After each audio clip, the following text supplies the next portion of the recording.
Welcome, everyone, to the second half of the Comic Wrestling Podcast. We're going to talk Hall of Fame. We're going to talk, unfortunately, some sad news. We're also going to talk some rumors. And we're going to talk a little bit about the War Games. I'm here with my tag team partner, the wild card Ace Williams. So let's get started. All right, so it's kind of been a sad week for wrestling fans as far as, people passing. King Kong Bundy, the master of the 5 count, passed away. Who should be in the Hall of Fame, in my opinion. We've met him, actually. We had a great time meeting him. Yes, we did. Ace said I look like his son in the picture, which is kind of funny. It's true. I don't know.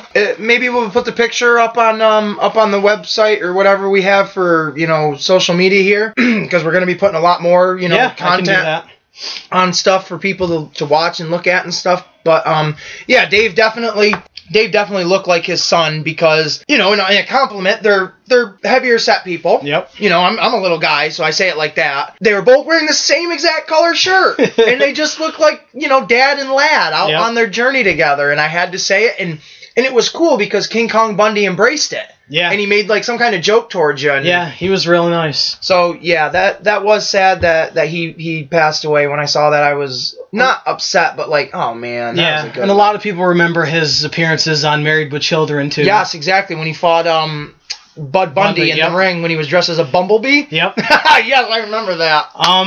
But also to add to this, something that's completely stupid and pisses me off, Enzo Amore. How you doing? Sent out a tweet. First of all, he says, "Rest in peace, King Kong Buddy," which is fucking stupid to begin with. He says he remembers going to shows at MSG with his grandparents, but then he also says, "I'll never forget the guy with the green tongue who ate the turnbuckle." Well, that's a whole different character. So you can't even get the guy right that you're eulogizing in your fucking tweet.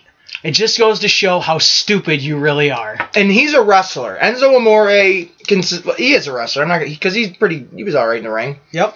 Very controversial guy as of the last half of the year or whatever it was, towards the WWE. So for you, even if you're trying to be funny, you're not the guy to be funny right now. And that's not the time to be funny either. No.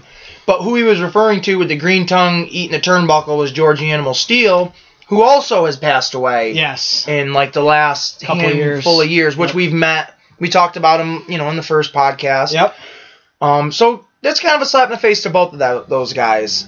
And I don't think you're the realest man in the room anymore, guy. Yeah, you're pretty much forgotten. The real dumbest guy in the room. I was actually watching a couple episodes of stuff of NXT, old episodes, and when they came out and did their little, their rap, I don't care anymore. Mm-hmm. You heard it so often, it was the same every time. I'm just over it as far as him as a character, totally. So the only good thing out of that was Carmella. Yep, that's money right there. Also, the Destroyer Dick Beyer passed away. A lot of wrestling fans might not know him. He's from Buffalo, but he was huge in Japan. A lot like Mil Mascaras, he wore his mask wherever he went. Ever. But when the Pro Wrestling Hall of Fame was in Amsterdam, we used to go down to the conventions all the time. Mm-hmm. And he was amazing every time we met him. I probably have more Destroyer autographs than anybody that I've ever met. Yes. Jerry the King Lawler. Well, yeah, I've got more autographs. They're pretty much neck and neck. Yeah, I've got a lot of Destroyer autographs. But he was really nice, and it's a shame that he's gone as well. Yeah, because he was really nice. And me, when Dave and I started first hanging out one-on-one, and we were going to these Hall of Fames and conventions, I was still pretty new to the history of wrestling. I knew what I knew from watching it, and getting DVDs and shit, but I didn't know the old timers I can't even think of anybody right now. We met Nick Bockwinkel down Bockwinkel, right. There's somebody I'm thinking of right now. Dominic DeNucci. Yep. Guys like that. I didn't know them, and the Destroyer and Red Bastian or whatever the hell it is. Bastien, yeah, right. Yep. I didn't know those guys until we started going to Hall of Fame, and I started learning about them, checking them out myself. And then you realized DeNucci trained Mick Foley and stuff like that. Yep. Exactly. So those Hall of Fames, man, I miss those so much. We met a lot of really cool people at those Hall of Fames. George Steele, Snuka, Nick Bockwinkel, and Orndorff. Yeah, Paul Orndorff, yeah. Fucking Paul Orndorff, man. Come on, Mr. Wonderful.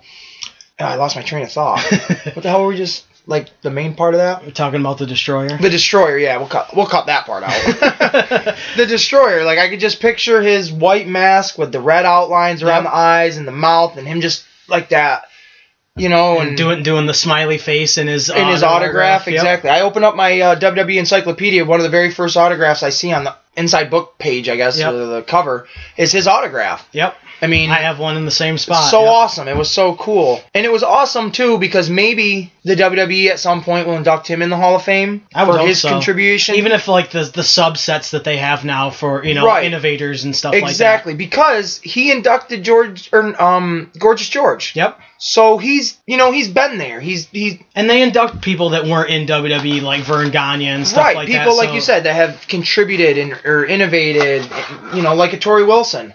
Yeah, oh, man. We're definitely going to talk about that. Whoa! But since we talked about DX going into the Hall of Fame last week, I thought we'd talk a little bit more. The Honky Tonk Man, which is going in, which I think is a long time coming. The gimmick that he had was amazing, you know, with the music and the guitar, and he was involved in so many good angles, especially with Macho Man and the Ultimate Warrior. Yeah. Oh, yeah. I listened to some interviews with him to know that when he first started, he wasn't even doing the Honky Tonk Man character. Some fans actually gave him a jumpsuit and gave him the idea to do that character. Now, did he have, like, a look already? He had the sideburns, but he had blonde hair, and he did a hair dyeing match where if you lose, you had to dye your hair. Okay. So he dyed it black, and then the fans said, hey, you look like Elvis. Have you ever thought of doing this character? And he said, no, I didn't want to copy anybody. Well, they brought in the jumpsuit, and presto changeo, that's been his entire character, you know. And then you've had The Undertaker ever since. You mentioned Torrie Wilson, and there are so many women that deserve it more than her. No offense to Torrie Wilson. Why isn't Luna in? Why isn't, you know, a woman like Victoria? Bull. Yeah, it doesn't make any sense to me. I understand you had her in the Royal Rumble, you had her, you know, Evolution and all this stuff, and she's on Instagram all the time. I don't think a woman like Victoria deserves it way more than she does. Luna Vachon does. Cyndi Lauper, who was at the first WrestleMania, who was a main part of that angle with Roddy Piper and Hulk Hogan, deserves it more. You know? And I'm going to piggyback on that, the women aspect of it. You have Chyna. Yeah, she's not getting inducted by herself. Right. But she's a woman getting inducted in the Hall of Fame. And more people than not are kind of anticipating the Chyna moment. Yeah. Even though she's not here with us anymore, you're not going to get to know what she's going to say. But you know people are waiting to just scream her fucking name at that Hall of Fame. Oh, yeah, without a doubt. Waiting to scream her name. Yep. I feel like she should have not been the only woman, because when you say Cyndi Lauper, it's like, oh, that would be a good celebrity induction, and it's a female, but it's not a female wrestler taking away from another female wrestler's exposure or spotlight. You know what I mean? Yep. Like, I feel like if Torrie Wilson's getting inducted, like you said, nothing against her, but, sweetheart, all you did was carry Fifi to the ring. You didn't win any championships. You know, you had your time in WCW, but all you were there was a valet. Right, and that's all you were for WWE for the longest time. I mean, if you're going to do a valet, why isn't Miss Elizabeth in? Oh, yeah, you know, right. I think, even though she didn't wrestle, she's way more deserving. She's like the first lady of wrestling. Character that she was, you know, Hell, why not put Linda McMahon in before fucking Torrie Wilson? Like, Linda, even when you were comatose, you did more. Yeah, but I know what you mean. So, other people that I think should be inducted probably won't be, because he actually is announcing for Major League Wrestling now. But Jim Cornette, I think for the body of work that he had as a manager, as a commentator, running Smoky Mountain Wrestling, running Ohio Valley Wrestling. He was in, I mean, not that WWE gives a shit about TNA, but, you know, he was the face of TNA for a while. And just being the character that he was, I think he deserves it. Yeah, who would have thought a guy running around in, like, a bright red, like, sports jacket and a racket with a, you know, red face because he's just yelling so much would have been anybody. But he is. He's held up there as, like, one of the most, like, what's his opinion? What do you think of his opinion? I don't think he cares. No, I don't either, but people listen to what he's got to say. They like to hear Cornette. Oh, yeah. He's like a Bruce Pritchard. Like, people, like, hold his opinion in a higher level than like fucking like a Dave Meltzer. And people love to bust his balls too because he hates the new kind of wrestling, and you know. And he's fun to listen to because he's wild. Yep. He is so wild. Yep. If you ever want to hear him answer fan questions, go on his drive-through podcast because it's amazing just to hear his opinions on everything, and he's funny. And I don't think the Yokozuna title run would have been as good without him as a mouthpiece because Fuji could not carry that at all. He throws salt and konnichiwa. Other people that I think should be in, Demolition.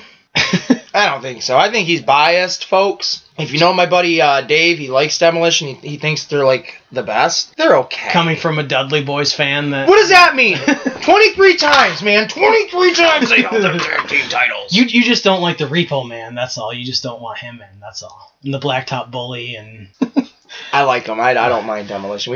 Who did we meet? Axe? We met Axe, yep. Was that who we met was Axe? And we met Demolition at the one show that Rob Van Dam was at as well. D'Lo Brown and... I don't remember them being there. Yeah, they were there. Wow.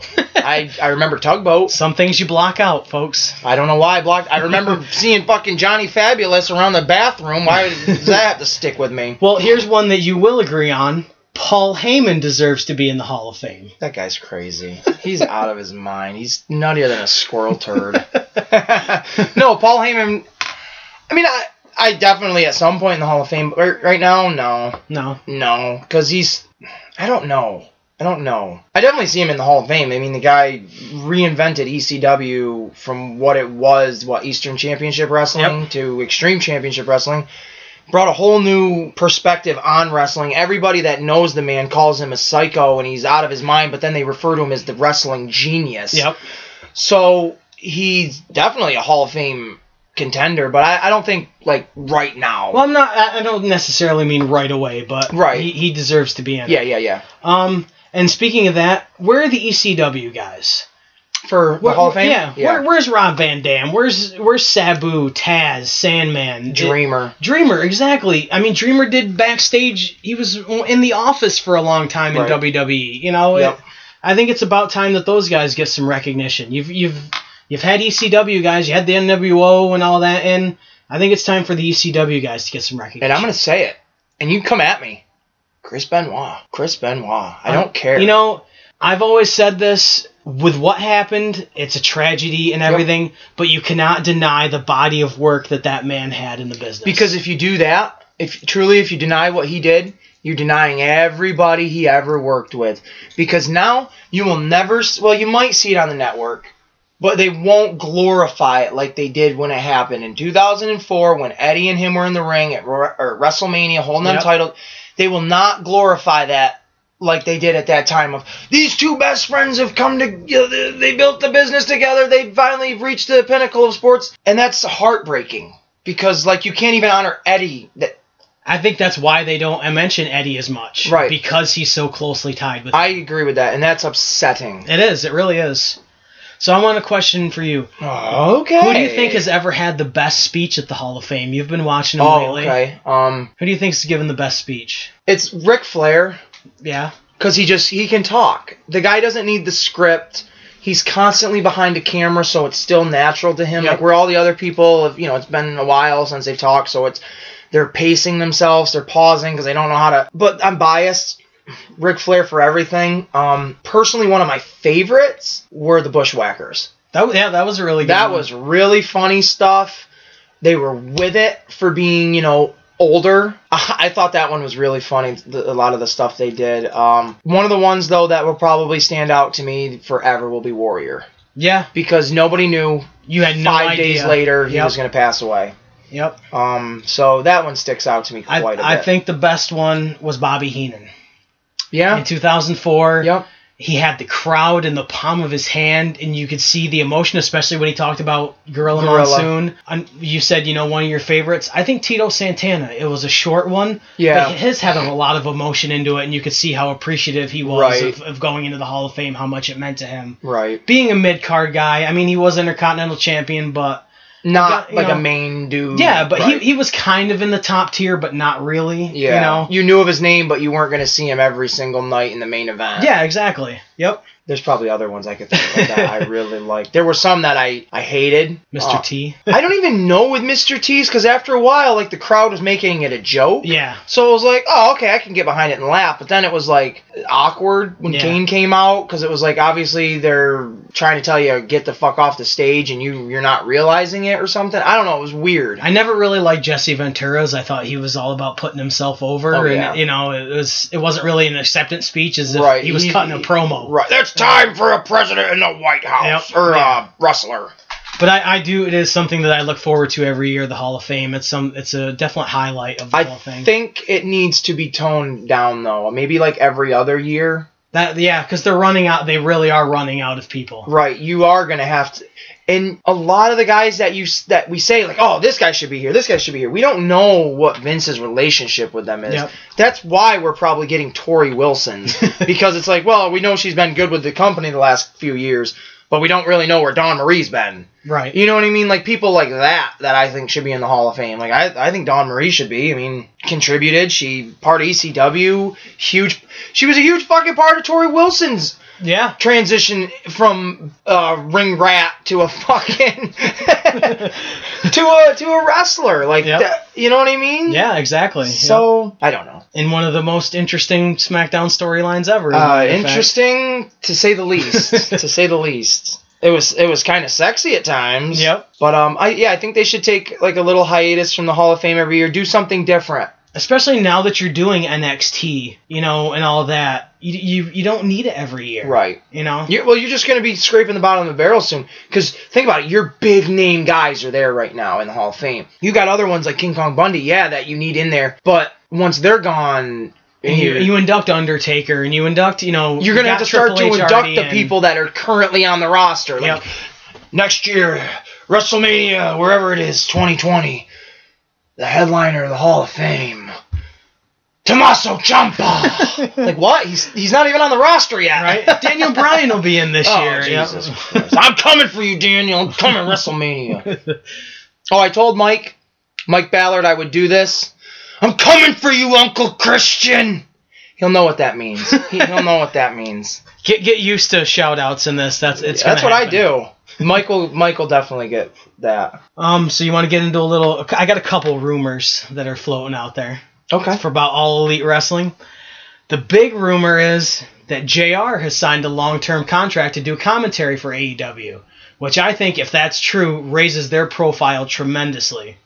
Right. You know, if they're going to secure a TV deal if they're going to do pay-per-views, I think that's a major step up for them to sign JR. Yeah. I like the idea a lot, and I'm glad like these kind of people aren't afraid to not think, oh, WWE's my only home. I better stay in good terms with them. It's like, no, this is all a business, and if Vince or whoever's running the machine gets pissed off because, well, they're out there working for them and not for me. Well, because you fucking fired them. Yep. Why should they sit around hoping you're going to hire them back, even if you're friends with the people, when they can go and not just probably, like, and JR is the guy that's not doing this for himself. Right. He's going over there to promote these guys. Oh, yeah, without a doubt. Because I'll say it, and these guys said it too in interviews, Austin, Rock, Triple H, Mick Foley, Undertakers, those guys wouldn't have been there without the description of what King and JR.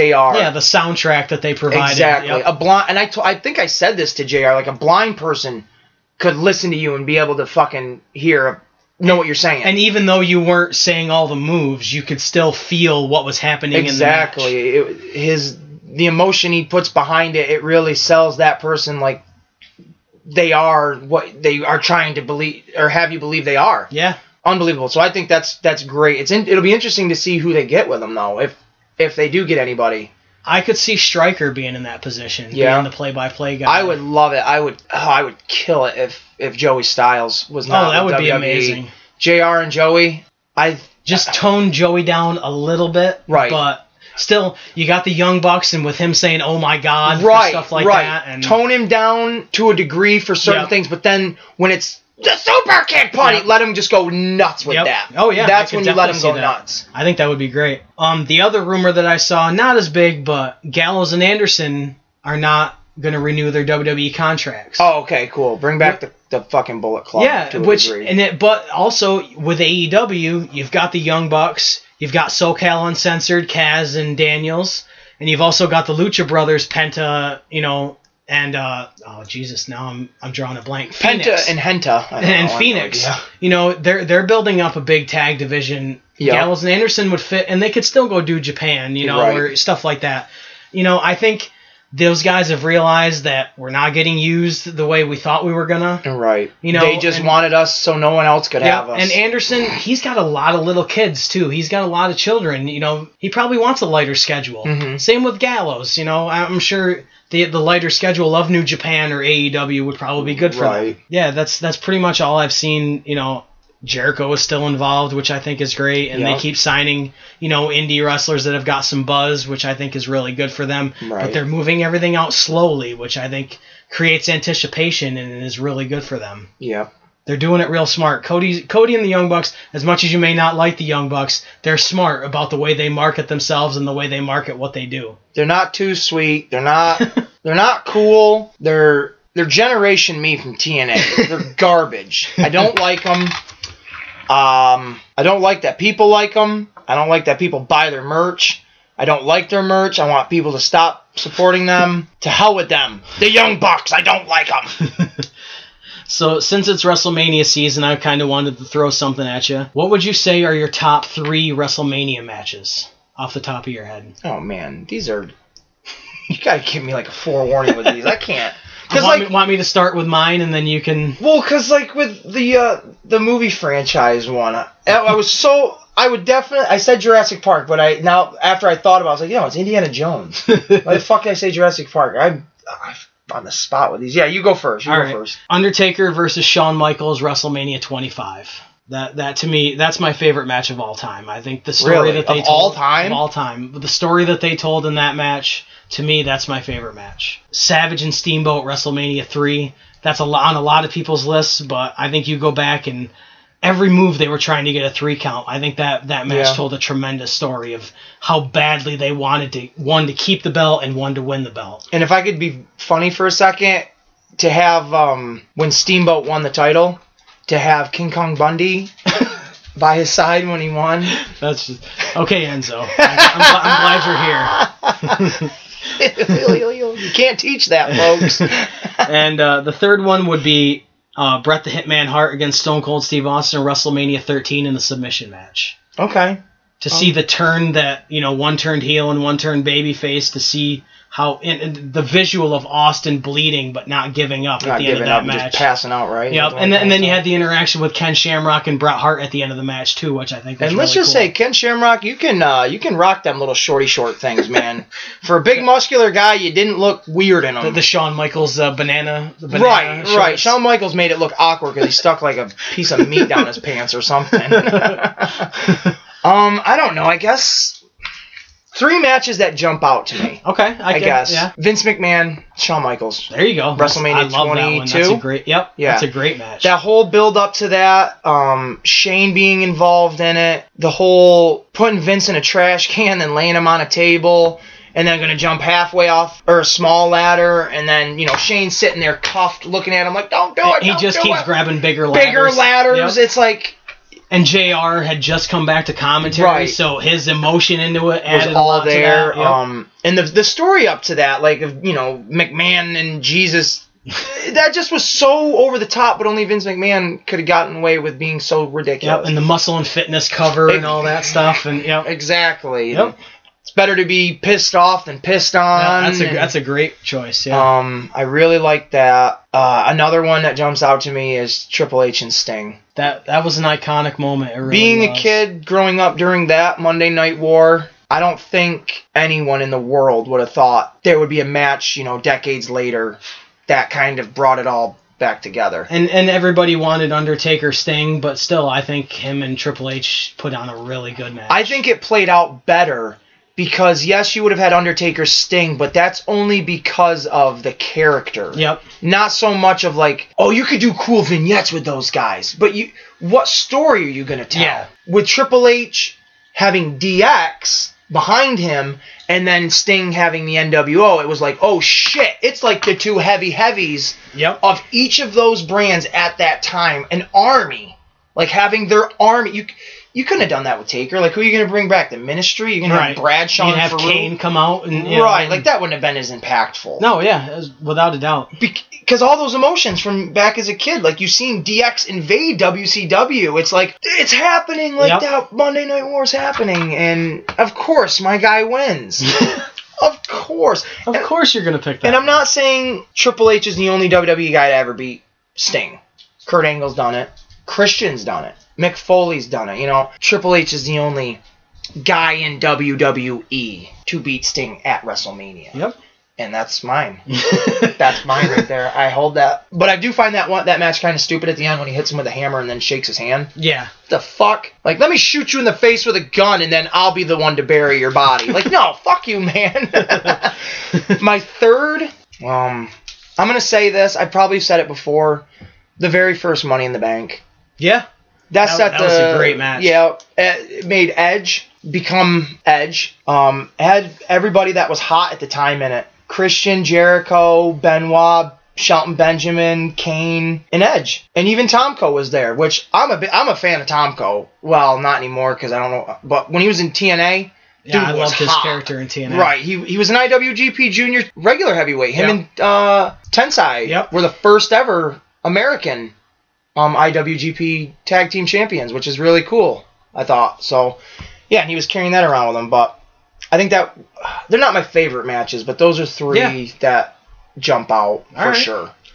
So let's something that might become something that's comes all the time here. The Deadly Dozen. This time I didn't pick just 12 matches. I added some segments on different events that we could talk about as well. There's a change up, folks. So you weren't really a WCW guy, but you know enough of Ric Flair.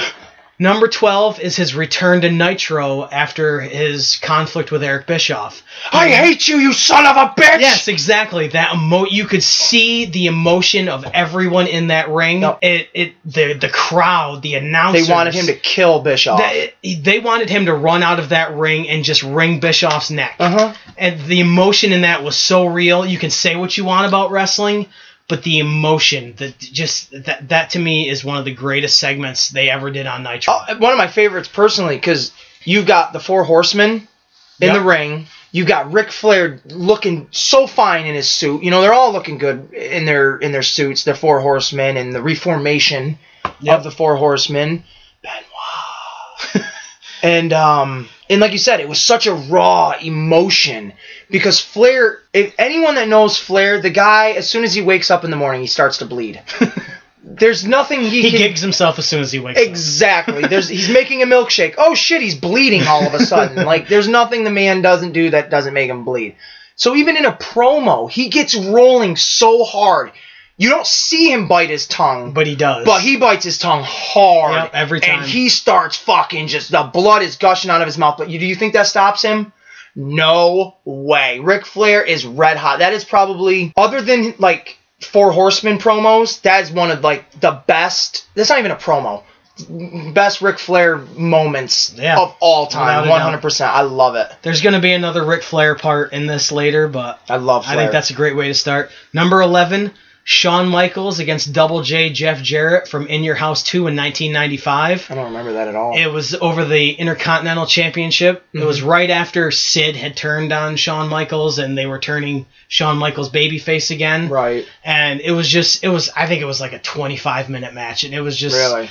Shawn Michaels hit everything that he does, and I think Jeff Jarrett was a really good foil for him. I wish they could have gone farther, but then Jeff Jarrett quit right after that match. Okay. So, but and the commentary was really good in it too. I think Vince McMahon did a good job in that match as well with King because it was just the two of them. Okay. So I think that was a really good match. Little Attitude Era number 9, Stone Cold Steve Austin versus Dude Love for the WWF title at Over the Edge 1998. You had Vince McMahon as the referee. Yeah. Pat Patterson as the ring announcer, which was hilarious. The Stooges. And then you had Gerald Briscoe as the timekeeper.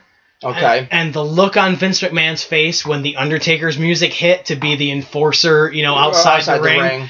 Was tremendous. And, you had the commentary with JR, and then Undertaker choke slamming, Briscoe and Patterson through the tables. And I think that match, the way it laid it out, was amazing. Really good. Yeah. And, you had Mick Foley as Dude Love, which was a really cool... Right, because Austin playing off of that was so bizarre. Yep. Especially the first time they ever met. It was like... I remember being a kid seeing Dude Love, and I'm like, the hell is this guy? Like, coming down in, like, these blue tights and doing this weird dance with his hands on his knees and saying, ow, baby! So like, over the top. Yeah, and it was... And anyone that knew Mick Foley was like, what the fudge is this? Because, like, where's Bang Bang? Yep. Number 8, DX impersonates the Nation on Raw from July 6th, 1998. Classic. The Jason Sensation doing Owen Hart is... What am I? An aardvark? Am I a road sign?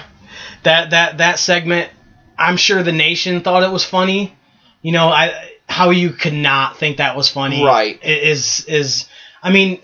I could see how Owen Hart could take a little bit of offense to it, but it was so over the top. It was so over the top, and everybody was made fun of. I mean, they were doing blackface. Yep. In the 1990s. Mizark Henry. Yep. Right. Like, could you imagine doing blackface now on live TV? Oh my God, you would be crucified for that. And they all did it. Yep. They all did blackface. And you should have smelt what The Rock was cooking.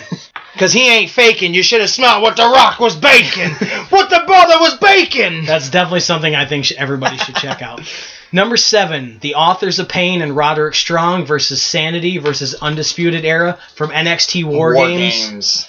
That match, you could be a purist and, care about War Games. Oh, it didn't have a top on it, and they didn't come in individually. They came in as teams. Right. That match had so many elements to it. It was just amazing. And for all these young guys, because that's the thing I think is really cool. And I've asked you this before, of like, why the fuck hasn't Vince done War Games? Because you said he doesn't like it, right? Yep. So, and Triple H loves it. Which it's amazing. Yep. I just watched the DVD collection of War Games, and I loved it. And Dusty Rhodes, the War Games, you got 5 guys from each team. You got 2 guys starting off in the ring together, baby. And every 2 minutes after that, you got one. It's a coin flip. I forgot it's a coin flip. And the heels always win the coin flip. Always. The heels always win the coin flip, baby. But they lose the match. That's the fun of it. They lose the match.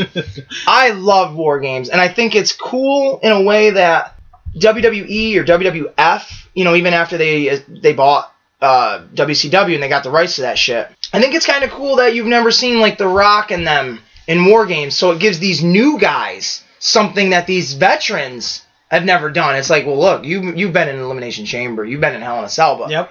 I've been in War Games. I've been in 2 War Games. Yep. Like, I think that's badass. Without a doubt. It's great for NXT to have that exposure too, because you can't go watch Backlash or whatever, a pay-per-view on the WWE Network and be like, oh, War Games is happening on Survivor Series or some shit. Yep. It's like, no, you got to go NXT, you got to go see, Roderick Strong, or even the last one that happened with War Machine. Yeah, that was amazing. Or not War Machine, what do they call them now? War Raiders. Yep. Awesome, and they won! Yep. They won! And also, I think they explained to not having a lid on it. If you escape the cage, you get disqualified. You get disqualified, right. Which, perfect. I mean, and I think adding with it being a pinfall instead of submit or submission is a great idea, right. too.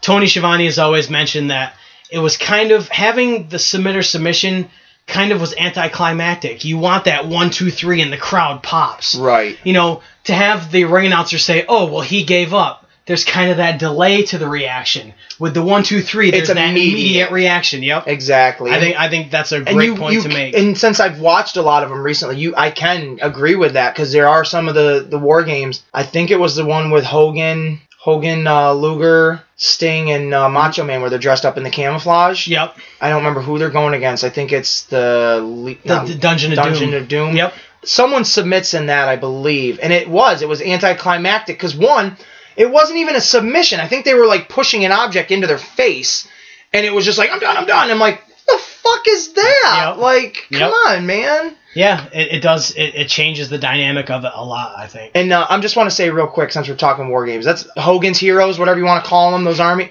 They need to make them as like legend figures or something. That would be great. Yeah, that was really cool. Macho Man looked so badass in military camo. He really looked cool. With his face painted and everything. Yeah, I liked it. I thought that was sweet. So, all right, number 6. Ember Moon versus Asuka from NXT TakeOver Brooklyn in August of 2017. Yep, I've seen this. Ember Moon really came into her own in this match, and I think she's somebody that deserves a lot bigger push. I think she puts on great matches. That's the thing about NXT is they get the opportunity to put on really good matches. Mm-hmm. You know, and not that they don't on the big stage, they are now. Right. But you kind of have to wait for pay-per-views for them to really put on a good match, you know. Exactly. On the main roster, which is a shame. It really is. Exactly. Especially when you have the time to put to matches with 3 hours of content. Exactly. You shouldn't be able to just have a little 5-minute match, and because thinking of the concept of this, like somebody like Ember Moon, and a lot of these new wrestlers that are coming up, they're high spots guys. A lot of them are.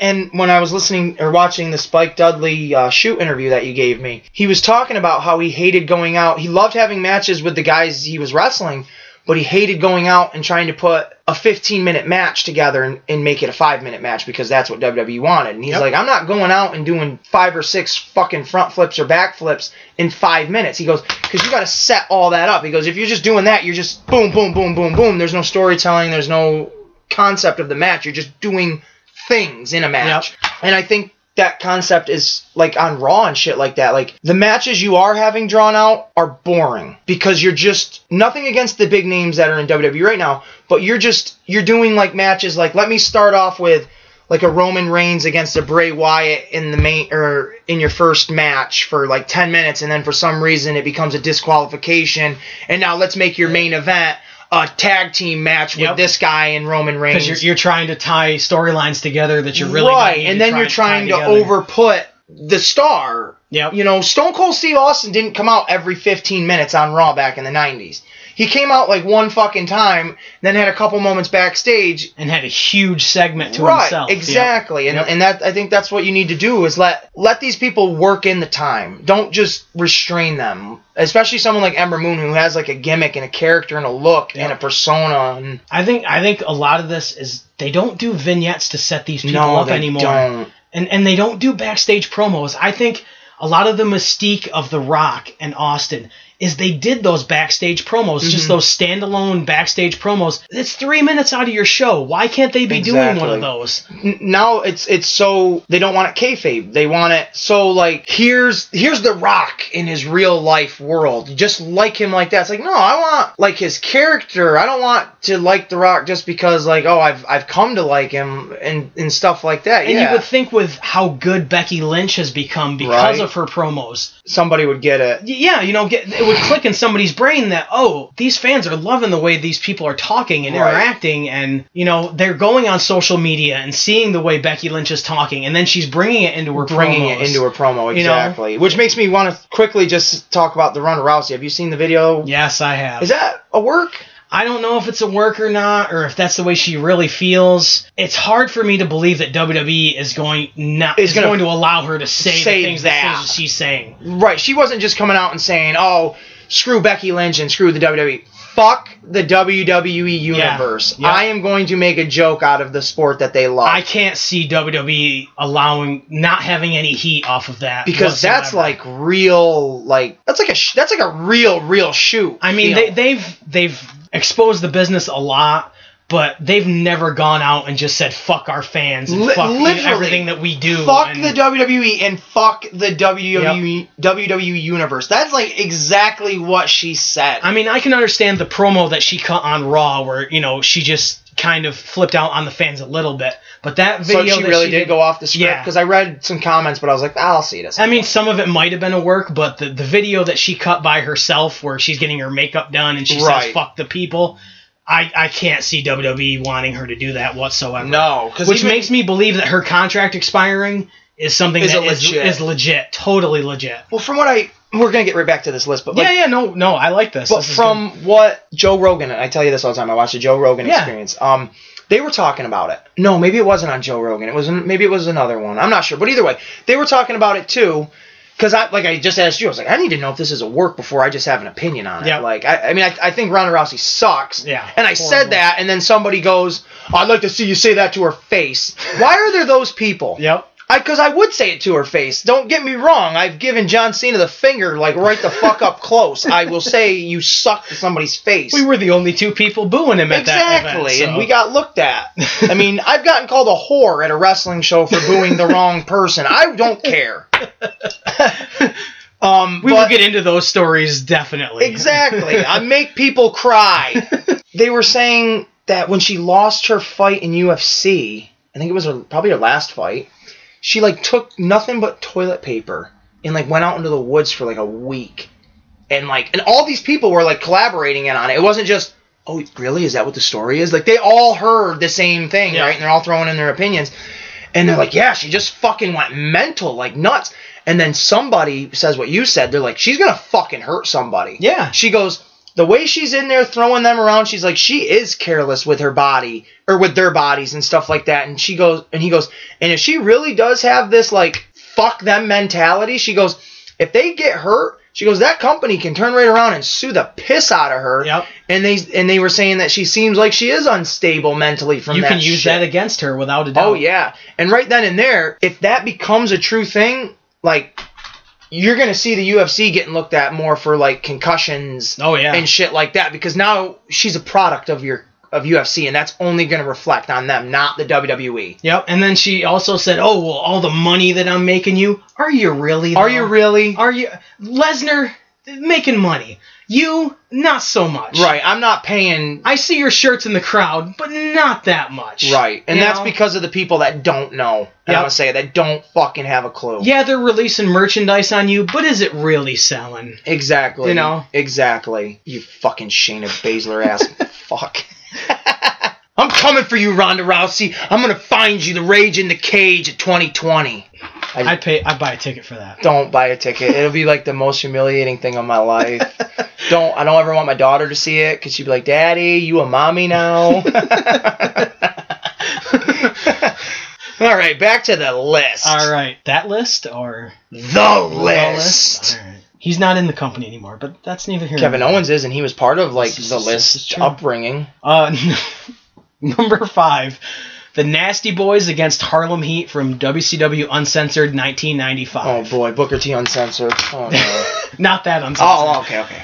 But the match ends up in a makeshift concession stand area, funnel cakes and cotton candy, and it's for Dusty Rhodes or Bobby Heenan to just go nuts on. It's hilarious. I love that kind of stuff. And they're slipping in lemonade because it's all over the floor. Right. And Sherry's involved. Oh boy. And it's a clusterfuck of magnificence. It is just... I like it because the Nasty Boys are just plain nasty. If I can quote that, I love the Nasty Boys. They take you to Pity City. I love it. I love the Nasty Boys. And you add Harlem Heat to it, and it's just they're just throwing everything at each other.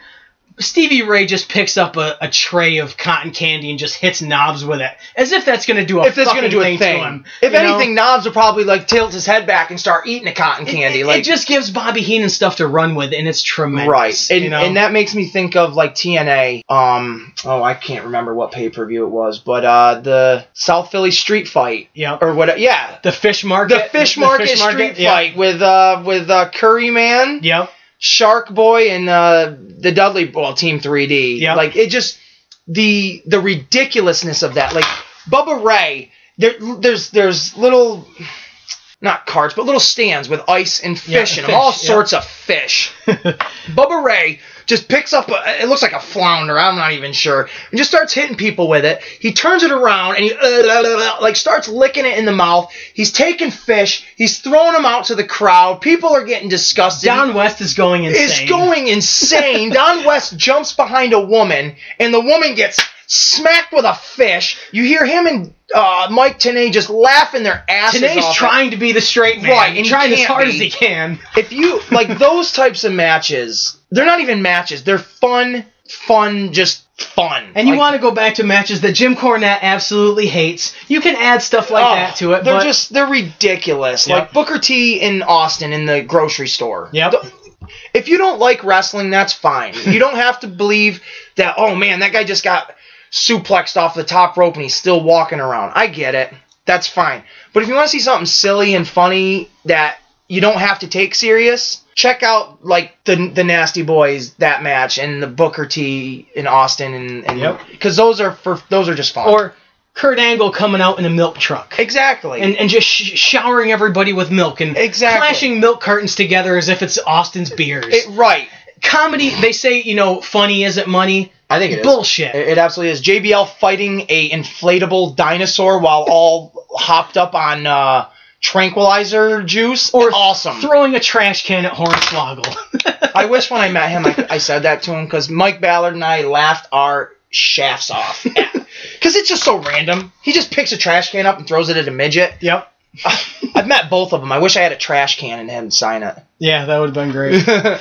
All right, number 3. This is something you might not have seen. It's a Ric Flair promo. Oh, excuse me. You missed that one. Good thing you're paying attention. Yep. Number 4, Syxx versus Eddie Guerrero from NWO Sold Out in January of '97. It was a ladder match. And it was great because during the commentary, Eric Bischoff was saying how, he got pointers from Scott Hall on how to do a ladder match. And, when they tied that into it. And the Sold Out pay-per-view gets a lot of shit because of the way they booked it and the way WCW guys were getting wins at an NWO pay-per-view. Right. Nick Patrick was the only referee through the entire pay-per-view, but that match, it's a sleeper match. I think a lot of people don't, get that as much play as they should. Okay. I think it's a great match with Eddie Guerrero and Syxx, something definitely worth checking out. So now number 3. It's a Ric Flair promo from Nitro, December 28th from 1998. It's right after Eric Bischoff had beaten him at Starrcade. Okay. It was the night after, as a matter of fact.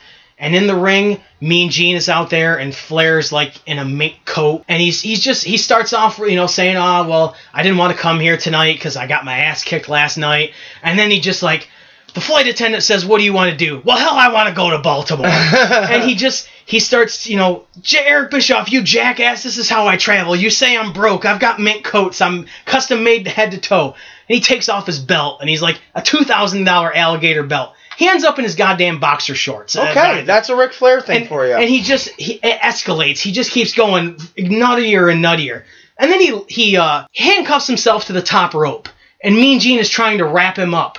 And he's like, Bischoff, if you go to commercial, by the time you get back, I'll be naked, goddammit. And it's just, to see the way he goes from downtrodden to just, goddammit, Ric Flair. Right. Within the span of 5 minutes is just tremendous. And I like that. This is one I think you will definitely agree on. Desmond Wolfe versus Kurt Angle, TNA Turning Point 2009. Mm-hmm. I think this is a feud that does not get talked about enough. Not nearly enough, especially for when people talk about Nigel McGuinness. Yep. How the Desmond... I get it, it's not the same name, but it's the same fucking character. The cocky, arrogant, I'm better than the best. Yep. So, Kurt Angle and Desmond Wolfe, there's not enough I could say about those two in their feud. And I think it showcases Kurt Angle's mat wrestling skills a lot more than any match he's really... I mean, you could say Benoit and Samoa Joe. Desmond Wolfe challenged him. But yeah, they definitely went straight up mat wrestling in this match, and I think that was really cool. And I think that helped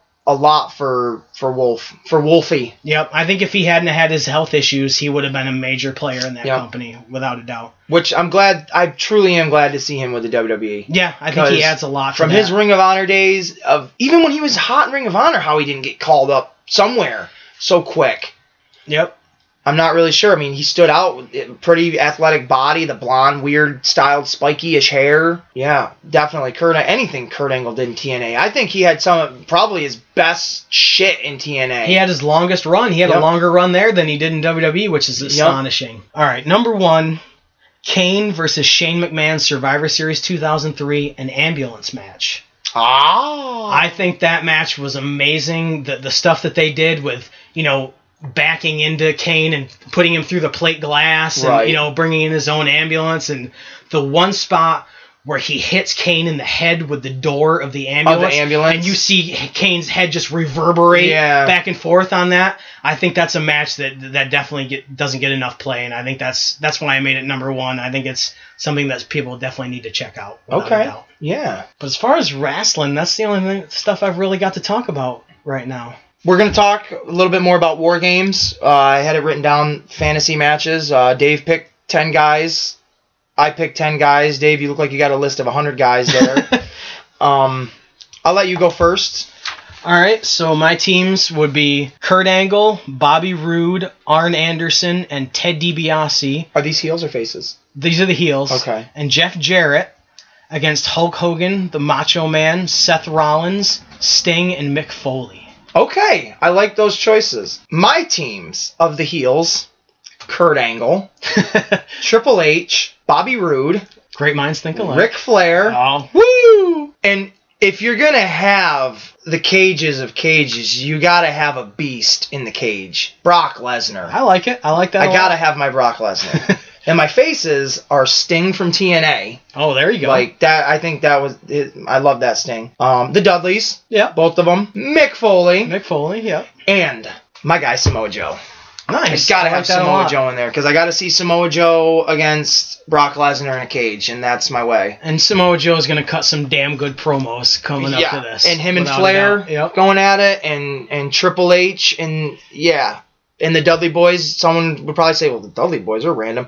They're my favorite fucking tag team, and all of these, even though this is fantasy, every single War Games has had a tag team in it if it was Tully and Arn from just like the Brainbusters to be in the Four Horsemen or whatever. So yeah, I love War Games. I think it's really cool, and I'm glad they brought it back. I wish it was in like the wrestling games because I think that'd be kind of neat. I think the only reason Vince didn't like it is because he didn't create it. Oh yeah, absolutely. You know what I mean? Oh yeah. It's a great concept, and then you go and make Hell in a Cell, which is pretty much War Games just with single competitors, Exactly. Yeah. Honestly, I'm surprised Elimination Chamber's stuck around as long as it has now that Bischoff's been gone forever. Yeah. And they've changed Elimination Chamber so much that your kids could get in there and play. Yeah. And not get hurt. I mean, the only thing that's really going to hurt you a lot is the chains on the outside, but the glass, it's so flexible plexiglass that... Right, now and I'm not saying this match